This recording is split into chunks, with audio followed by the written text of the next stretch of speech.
안녕하십니까. 평생투자 파트너입니다. 12월 17일 월요일입니다.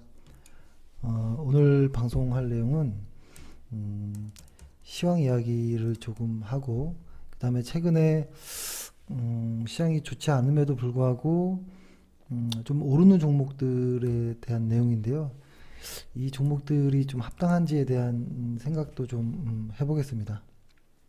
그리고 이거를 하기 이전에 공지사항을 먼저 좀 말씀드리면, 저희가 원래는 카페를 회원들만 이제 보시게끔 하는 게 목적이었거든요.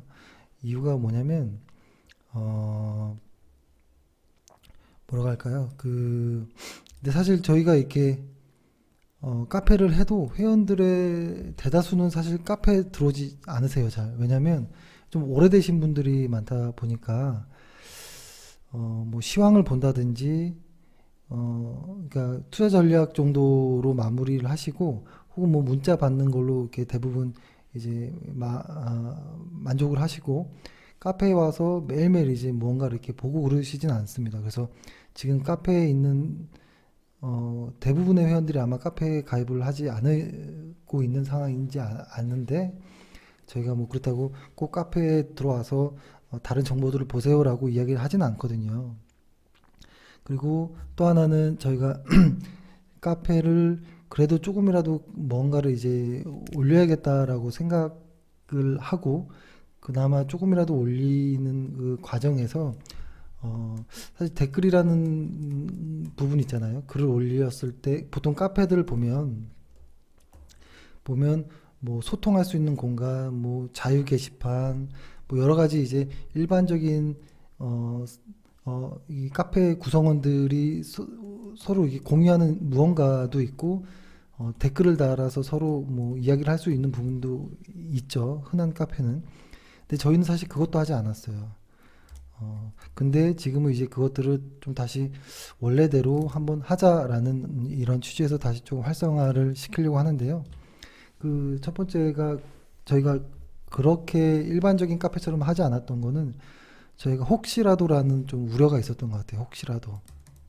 왜냐면 예전에 한번 카페를 좀 하다가 멈췄고, 작년부터 이제 다시 조금씩 했던 건데, 멈췄던 이유가 이제 한쪽 방향으로 조금 이상하게 흐름이 전개되거나 이런 경우들이 있더라고요. 예를 들어서 시장이 좋을 때는 뭐 괜찮겠지만, 시장이 안 좋은 상황에서 단기 테마주들이 오를 때 이쪽에 대한 문의가 너무 많고 이쪽을 매수해야 되는 거 아니냐라는 뭐 이런 우려들이 많아서, 이것들로 인해서 정석으로 이제 적자 기업엔 투자하지 않거나 테마주에는 손을 대지 않는, 뭐 시가총액이 1,000억 미만짜리는 잘 매매하지 않는 이런 일부 회원들도 이게 마음을 흔들리더라고요. 그리고 잘 가고 있는데 약간의 흔들림만 나와도 이제 걱정하는 어떤 댓글들이 있을 때, 그것으로 인해 잘 버티고 있는 사람들의 심리까지도 무너지는 이런 모습에 저희가 이거는 사실 순기능이 아닌데 라는 생각에 댓글이나 뭐 좀 소통할 수 있는 거를 좀 제안했다가 지나고 나 보니까 뭐라고 할까요? 약간 이거는 저의 일방적인 걱정이었나라는 생각이 들었습니다. 왜냐면 일단은 이 카페 안에서 다양하게 많은 분들이 시장 이야기를 주고받을 때, 다만 서로 존중하는 어떠한 배려가 깔려있는 전제 조건 안에서 활발하게 토론이 이루어지면 그 안에서 저절로 정화되지 않을까라는 생각이 맞다라는 생각을 하였습니다. 그래서 제가 과거에 생각했던 그런 것들은 그냥 저의 일방적인 걱정 혹은 오지랖이 아니었나라는 생각에, 일단 다시 한번 활성화가 될 수 있는 방향으로 천천히 한번 좀 해보려고 합니다. 그래도 일단은 평생 회원만이 볼 수 있는 전용 게시판은 꿋꿋하게 좀 이렇게 좀 지키고요. 좀 그런 건 이렇게 하도록 하겠습니다. 그렇게 하고 사실 오늘 시장 이야기를 하려고 하는 부분이 저번 주의 내용과 오늘의 내용이 크게 다른가라는 생각을 하면 크게 달라지진 않았거든요. 그렇다고 매일매일 안 좋은 이야기만 하기도 마음이 좀 불편하고 해서 오늘 시황 이야기는 좀 짧게 하려고 합니다. 그리고 또 하나, 일단은 스트레스 많이 받으실 테니까 제가 주말에 토요일날 한라산을 잠깐 갔다 왔거든요. 한라산을 갔다 온 사진을 좀 보여드릴게요. 이렇게 한라산 벌써 눈 바닥에는 저도 이제 와이프랑 갔다 왔는데 벌써 이렇게 눈이 많이 있더라고요.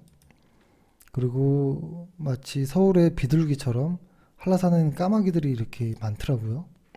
그리고 심지어 근처까지 와서도 잘 도망가지 않더라고요. 먹을 걸 하도 많이 줘서 그런 것 같습니다. 그리고 여기가 이제 그 뭔가요? 뭐 병풍바위 그쪽인데요. 구름의 이 경계선에 있는 듯한 이런 모습이었고 조금 더 올라갔더니 이제 구름 위로 완전히 올라올 수 있었고요. 저는 이제 그 영실이라는 곳에서 올라가서 다시 영실이라는 곳으로 내려왔는데요. 이렇게 다 올라와 보니까 거기 위는 더 이렇게 좀 멋지더라고요. 설산이었고요. 이렇게 곳곳에 다 이제 좀 멋진 풍경들이 있었고 이제 거의 꼭대기 백록담 바로 밑에까지 오니까 전망대 쪽이 있잖아요. 오니까 아주 멋진 이런 모습이었습니다. 저 이제 경계선이 이제 구름이더라고요. 그렇게 주말에 운동을 한 이유가 제가 주식을 하면서 그러지 않았는데 작년부터 해서 몸이 좀 안 좋았던 것 같아요. 체력이 완전히 떨어지고 눈도 안 좋아지고 그래서 좀 다이어트도 하고 운동 좀 해야겠다라는 생각에 이제 와이프랑 저도 이제 한라산을 한 17년, 18년 만에 오는 것 같아요. 한 17, 18년 전에 회사 출장으로 한번 갔다가 오랜만에 왔더니 역시 멋지더라고요. 이제 달라진 것은 제 체력이 떨어졌다라는 거. 그리고 진짜 사는 그대로인데 저만 좀 변해 있더라고요. 그래서 내려올 때는 제 가방을 와이프가 들어줬습니다. 그러니까 제가 얼마나 그 체력이 많이 떨어졌는지 저도 좀 놀랐습니다. 그랬었고 그 다음에 이제 또 하나 우스갯소리를 말씀드리면 그러고 나서 이제 제주도에 있는 이마트에 들려서 시장을 좀 와이프랑 봤는데 제가 저도 모르게 이 짠돌이 같은 이 무언가가 짠돌이 같은 이 무언가로 인해서 와이프한테 잔소리 같이 혹은 저 혼자 하는 말을 와이프가 체크해놨다가 저한테 해줄 때가 있거든요. 그게 뭐였었냐면 두 가지가 최근에 있었습니다. 이거는 좀 제가 생각해도 좀 웃긴 말이긴 한데요. 가을 옷을 이제 얼마 전 가을이 지나갔잖아요. 제가 이런 이야기를 많이 했다 하더라고요. 가을 옷은 사면 겨울이다라는 이야기를 많이 했대요. 그러니까 가을 옷 사지 말자라는 건 의도로 이야기했겠죠. 저 역시도 가을 옷은 사면 겨울이다 이런 이야기를 했다고 하고 마트에 갈 때는 반드시 밥을 먹고 가자 이런 이야기도 했다고 합니다. 밥을 안 먹고 가면 마트 가면 다 사고 싶거든요. 그래서 마트 갈 때는 반드시 밥 먹고 가자. 가을 옷은 사면 겨울이다. 이런 얘기를 했다고 하면서 와이프랑 좀 웃으면서 왔던 기억이 나는데요. 아무튼 시장이 안 좋으니까 좀 즐겁자라는 의미로 조금 이야기를 좀 길게 했습니다. 오늘 시장 이야기는 뭐 그렇게 그거 하지 않습니다. 달라진 건 크게 없기 때문에 이야기를 드려보면 일단은 그 뉴욕 시장의 그 지난주 금요일 날 뉴욕 시장을 일단 보면 다우라든지 S&P 500 그리고 나스닥 일단은 아주 중요하게 생각했던 중요 지지선을 깼습니다. 이것이 단순 속임수인지 어떤 금세 신호를 반대로 머리를 반대로 옮겨버릴 수 있을 법한 그 헤드페이크인지 이 중요 지지선을 이탈하고 바로 올라가는 이런 헤드페이크가 나온 것인지, 아니면 중요 지지선을 깨므로써 실제로 이런 하락이 나올 것인지는 아직은 알 수 없지만, 일단 기술적으로 보면 나스닥은 조금 더 자리가 남은 거 아닌가라는 이런 생각도 있거든요. 근데 일단은 지금 이런 구간들, 일단 일정 아주 중요한 구간에서 쭉 올라가다가 이렇게 걸려 있는 이런 구간들 있잖아요. 이거 여기에서 방향이 일로 갈지 정해지지 않았고 뭔가 좀 변동성이 축소되는 이런 과정들은 생각보다 이 변동성이 오래 갈 수도 있고요. 그리고 또 하나는 이 방향성이 잡히고 나서 들어가는 게 일반적인 어떤 정석이죠. 지금은 딱 그런 단계예요. 코스피도 그렇고 코스닥도 그렇고 뉴욕 증시도 그렇고 애매한, 하지만 상당히 변동성이 클 만큼의 위험 구간에 존재해 있는, 약간 대롱대롱 매달려 있는 그런 모습이거든요. 그래서 지금은 바닥을 찾자 뭐 이런 게 중요한 것 같지는 않아요. 시장 전반적으로 시장의 많은 이슈들, 뭐 많은 지표들, 실적들을 보면 일단 4분기 혹은 내년 1분기까지도 그렇게 뭔가 좋아질 만한 단기적인 어떤 모멘텀도 아직은 없거든요. 그렇다면 지금이 12월 17일이잖아요. 4분기에 실적이 나오는 4분기 실적이 나오는 구간이 1월 중순부터 시작이 될 거라고 봅니다. 대략적인 실적들이. 그 동안은 아마 실적 공백기가 되는 것이고, 근데 이 실적 공백기 때는 여러 가지 우려들이 뒤섞여 있습니다. 일단은 실적이 나오기 전까지니까, 예를 들어서 최근에 삼성전자라고 해볼까요? 삼성전자가 시장이 무섭도록 많이 빠졌죠. 일단은 주간 차트로 한번 펴서 볼게요. 삼성전자도 중요하게 생각하고 있는 지지선을 이탈했습니다. 그리고 SK하이닉스도 사실 이탈을 했고요. 그러면 이 두 종목이 시장에서 아주 기여하는 바가 큰 종목이 어떻게 될지에 대한 것. 근데 지금 아직 하락의 강도가 강하기 때문에 이런 종목들은 대부분 실적이 대충 나오는 어떤 가닥이 나오는 구간을 지나서야 됩니다.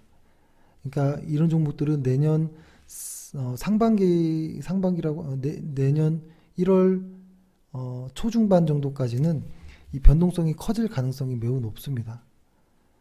이 방향성이 더 이상 빠지지 않는다 하더라도, 오늘 수급이 좀 들어와서 잠깐 멈칫하는 느낌이 나오긴 했지만요. 이것이 추세를 돌릴 만한 무엇이냐라고 본다면 아직은 역부족일 수도 있다라는 생각이 들거든요. 그래서 이게 4만 원은 회복할 수도 있겠지만 저는 지금 변동성이 아직 끝났다라고 보지 않습니다.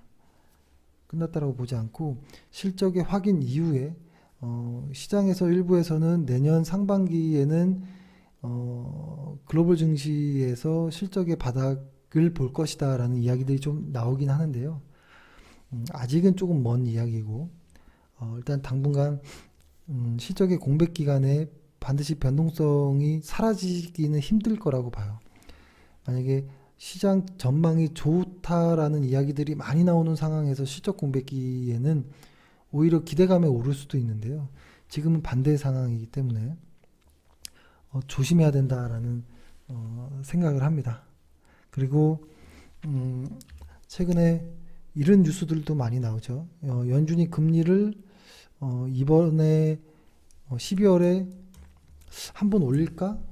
올릴 것 같은데? 라고 생각하는 쪽. 그리고 내년에 금리를 한 2번 혹은 3번 정도 올린다라고 하는데, 이거 다 올릴까? 만약에 걔네들이 이번에 한번 올리고 내년에 금리를 올리는 거를 조금 낮춰 잡아 준다면 시장이 좋아지는 거 아니야? 라는 이런 기사들이 많이 나오는데요. 그렇게 좋게 볼 수도 있습니다. 일단 단기적으로. 근데 다만 뭐라고 할까요? 다만 이렇게도 볼 수 있죠. 시장에서 금리를 올리지 못할 정도로 시장이 갑자기 멈췄나? 경기가 갑자기 꺾이나? 이렇게 보면 더 위험한 상황일 수도 있는 거거든요. 거기다 플러스 금리에 대한 이야기가 많이 나오고 또 하나 플러스로 아직 그 무역 분쟁이 아직 진행되고 있으니까 이 무역 분쟁이 끝난다면 시장이 좋아지는 거 아니야? 라는 이런 입장들도 많거든요. 근데 이것도 역시 한번 거꾸로 생각해 보면 무역 분쟁이 끝나면 무역 분쟁이 깔끔하게 좀 완화가 되면 다시 글로벌 증시가 확 상승할까? 글로벌 경기가 좋아질까라고 보면 아직 그거랑은 좀 다른 느낌도 있거든요.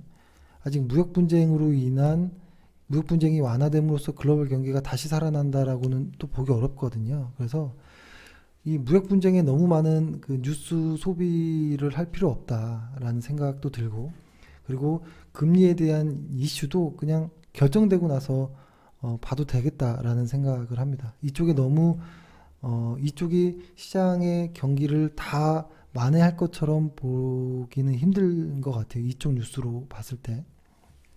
그래서 일단은 지금은 두고 보자라는 것이고, 확인해보고 조금 늦더라도 안전하게 들어가자라는 것입니다.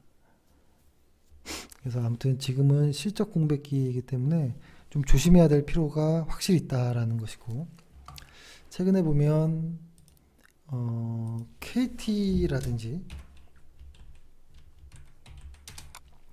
KT란 종목이 그래도 많이 올라왔어요. 꽤 많이 올라왔거든요.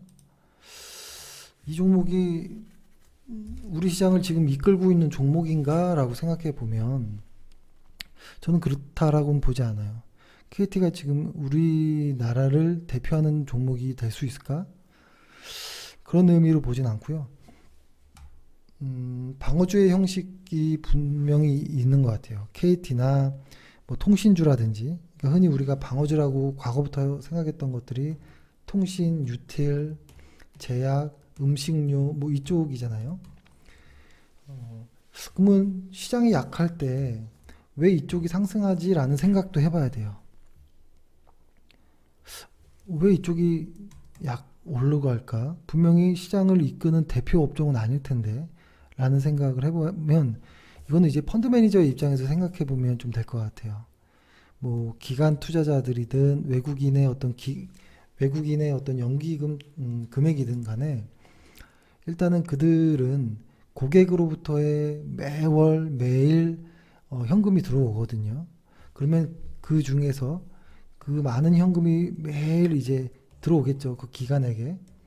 그러면 이 기관의 이 물량이 주식이든 채권이든 어딘가에 분배가 되어서 배분이 되겠죠. 근데 만약에 주식으로 배분된 이 돈을 가만히 놀릴 수가 없기 때문에 무언가는 사야 될 필요가 있어요. 그래서 만약에 제가 펀드 매니저라면 어쩔 수 없이 방어주를 살 것 같아요. 어쩔 수 없이. 다만 시장의 방향을 다시 잡히고 새로운 주도주 혹은 주도주가 다시 나온다면 방어주를 더 이상 살 필요는 없다라고 봐요. 그래서 지금 시장 하락이 많이 진행되어 있는 이 가운데에 지금 방어주를 들어가는 것은 조금 늦었다라는 생각이 들고요. 만약에 시장이 반등만 주면 방어주들은 다시 다 빠질 가능성이 있습니다. 그렇기 때문에 지금 방어주를 사는 것도 역시 늦었다라는 거.